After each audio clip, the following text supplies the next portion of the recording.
all, welcome back to another episode of Mr. Rodder's Neighborhood. We have parts. It's never a better feeling than when you finally get what you totally ordered 3 weeks ago. So we're back onto the Superstock Buick project. I'll flip the camera around. I'll show you where we are kind of at, but where we left off, if you remember, was I just ground the stands on the cylinder head, and I had completely disassembled the cylinder heads. I was going to install some beehive valve springs and some smaller keepers in hopes of losing some weight. Well, that all paid off because all in all, we saved 54 grams per essentially each spring. So it wasn't just, you know, the beehive valve spring with the small retainer and then giving us clearance for the T&D roller rockers later on, but all in all, everything ended up saving quite a bit of weight, and I'll give you the rundown on it. So let me flip this around and we'll go ahead and get started. Okay, so after a brief hiatus of, you know, waiting for parts and then working on another project, I decided to fill my time instead of just wasting it, just fill it with something that was constructive. I'm still working on the block. Here, I'll give you a rundown I'll give you a quick glimpse of that. It's over here on the table. I just ended up knocking in the number one cam bearing and then the plug in the back of the motor. And normally when I do that, you got to take it off the stand to do that. So what I did is I placed it on the table, and I painted the back of the block, which you don't normally. If you've ever done this before on an engine stand, it's very difficult to paint the block, especially the back. But and then we still have our oil pump and timing cover to assemble, but most of it is fabricated. Back to this though, if you see, all right, so I don't know if you can tell, these are the beehive springs that I've installed here, but I was kind of excited. I threw them all together. I should have probably waited to make a video, but in reality, what you're looking at is, in major differences, is we had a dual spring, right? This was a dual spring. It has a spring inside and then a spring on the outside and then a dampener, right? These were pretty intense springs. They're made for solid flat tappet cam or hydraulic roller, or maybe even a solid roller, depending upon what the ramp rate is and the lift. But here's the major difference when you're looking at going from a regular cylindrical type spring, which I don't know if you can see, cylindrical type spring, to your beehive style spring. The cylindrical spring is not tapered, right? The whole reason for me going to beehives was to decrease the diameter of the top, giving me clearance for the roller rockers if I was to choose to use them later. The secondary thing that was really neat about them was that you ended up losing a considerable amount of weight when you change, from a cylindrical type spring in these heavy retainers to these lightweight retainers for a beehive spring. Plus you lose some more portions of the spring. So you lose the dampener, you lose the secondary spring, which it doesn't necessarily need in this case because a beehive spring is progressive, right? So at low lift and stuff like that, you probably would not notice the difference. And at low RPM, you wouldn't notice a difference. But when you go to a beehive spring, just like a cargo coil on a car, the farther you go down, the more progressive it gets and the higher the spring pressure. Okay, so what it also does is it controls the valve a lot better. It takes a lot of the, I guess it would be called resonance, out of the spring and the retainer. Because if you've ever seen a video of these things wound up at like 6,700 to 7,000 RPM, they start to jostle around and shift around because it's opening and closing so fast that the energy still is retained in the spring, causing it to shake, right?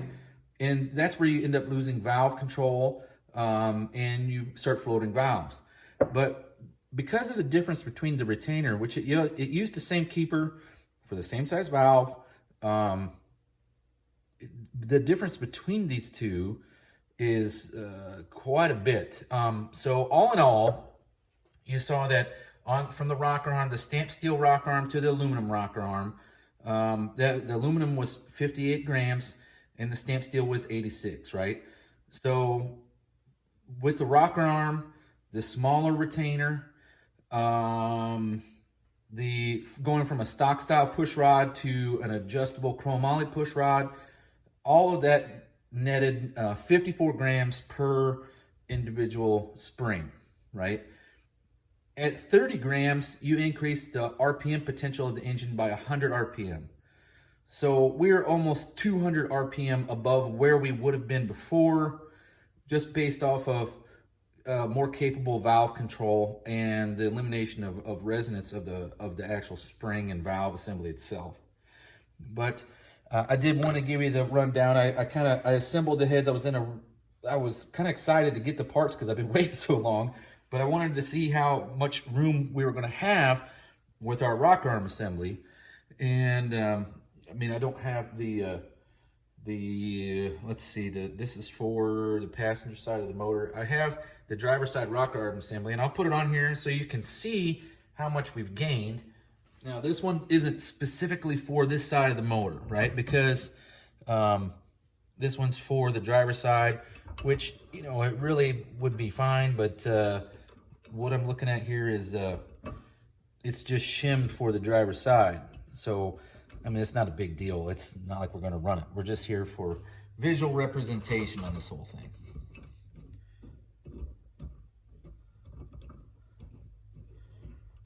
All right, so building that low buck hot rod, this is how you get it. All right, so as you can see, the spring itself, the diameter of the spring, the whole entire diameter, even with the fat part of the beehive spring, is 1.415. This spring is 1.445.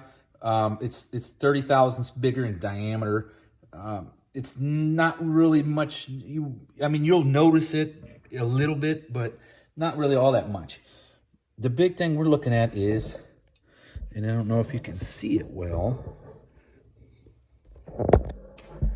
is, let's see if I can get down there. Where is the camera? All right. Now, between the top of the retainer and the spring and the bottom of the rocker, which would be at the forward-facing part near the retainer, there's quite a bit of room in there.